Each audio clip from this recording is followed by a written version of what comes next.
that you're stepping over a Right. line that I'm not comfortable associating myself with. Right. Well, I also think there's two types of risks that entrepreneurs take. I mean, there's also two types of entrepreneurs. There's the type of entrepreneur that says, okay, I'm going to change the world. So I'm going to go with a crazy idea, and nobody's done it before, and I'm going to try to go ahead and prove myself right. I love those. I'm not one of those. I'm on the second category, which is basically saying, okay, I recognize that there's enough people doing this, and I understand this may be a crowded space, but I'm going to copy exactly what they're doing, but I'm going to go ahead and catch up to them by executing them better, and then I'm going to innovate.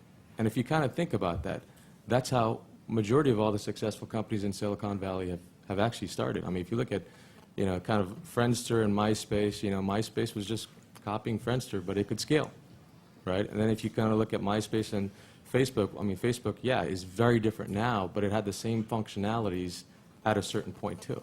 And, that's really where I think my recommendation to entrepreneurs is that don't put yourself, I mean, again, I know you love the first category, but I kind of fear that if people try to go ahead and prove something that haven't been proven before, you're walking into a room that is going to already disqualify you. So, So some of that happens with, depending on industry. So, I mean, for instance, the area that we've made the most amount of money is in medical devices, bar none.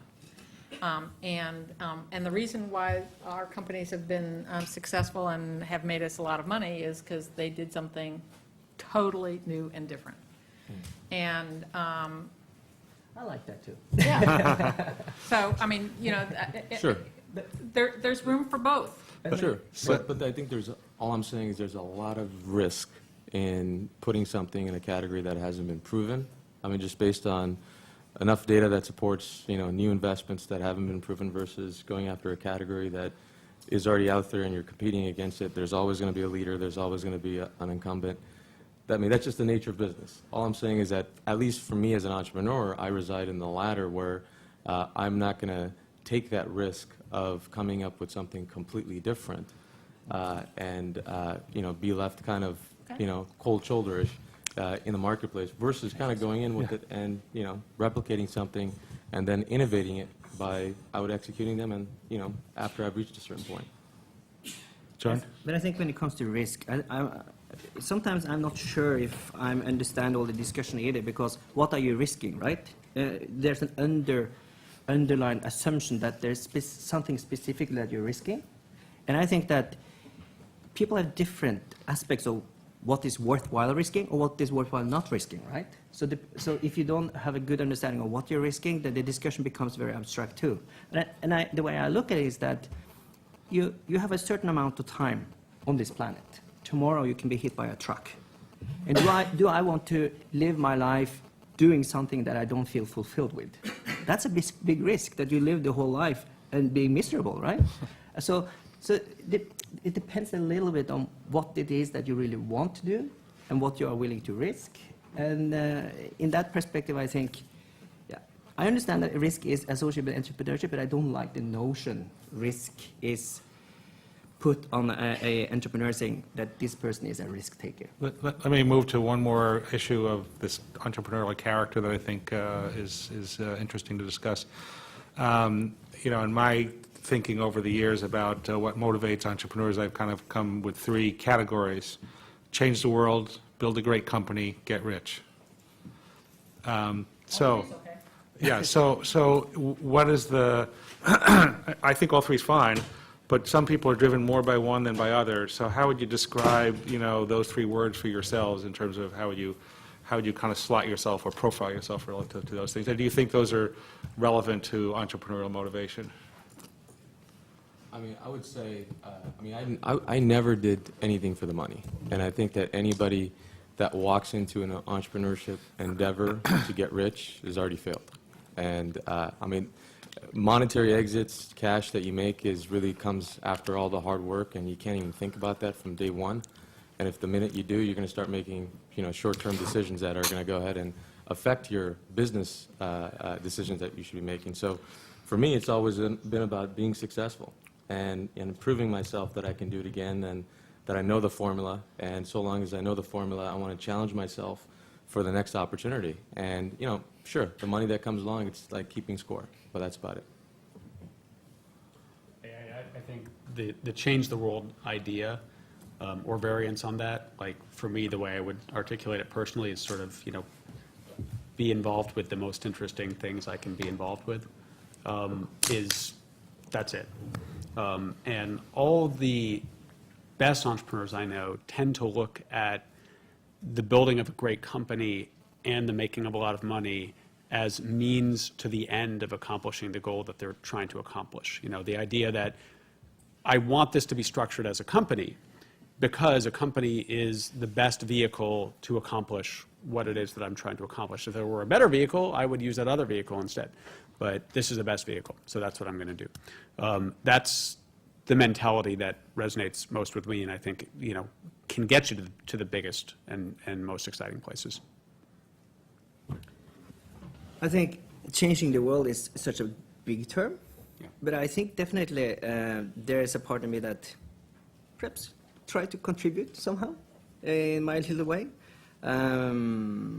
So I think, and the reason why I think that is important, because I think everyone is looking for some kind of meaning or purpose with what you do, that you actually see that what you do has a positive effect. And that, I think, is an important part of my drive. In addition to that, I think it is, going back to what I talked about earlier, working with people that you really care about, working with people that you're really passionate about, and indirectly, that it's really building an organization that you take pride in. Carol, do you have anything to add? So, you know, I think the kind of the core motivation and where the company is in its growth process is going to motivate where the money sources are coming from. And so if you're trying to change the world, but there's no clear path to making money, the type of investor that you're going to attract is going to be very different than one that you come in and say, you know, here's the plan. I'm going to do this. This is going to happen, and you're going to get your money back in 3 years at, you know, X percentage. Having heard that speech a lot of time, I'd never believe it. But the point is that it attracts a different type of investor, and so part of the game, and one of the things that craters any startup is not being properly capitalized. And so part of the game is figuring out where are the right pockets of money for your startup. And I think you need to understand, when do you need to attract money because of passion? When do you need to attract money out of greed? And where do you need to attract money out of the philosophy of building a bigger, stronger company? So one of the questions I think is generally interest certainly to the students that I teach is, where do great ideas, great insights come from? And if you're willing to share, what's hot now?